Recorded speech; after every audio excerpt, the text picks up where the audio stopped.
Here, how to automatically archive order in Shopify once the customer collected order from store. To set this up, go to App Settings page. Next, go to select the Click and Collect option.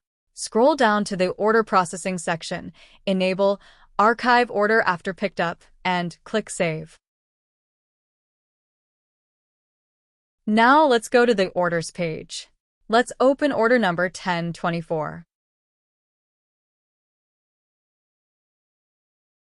As you can see, the order status is not archived. First, change the order status to Ready for Pickup. Customer will get order security code in their email. Click Mark as Picked Up once the customer arrives to store.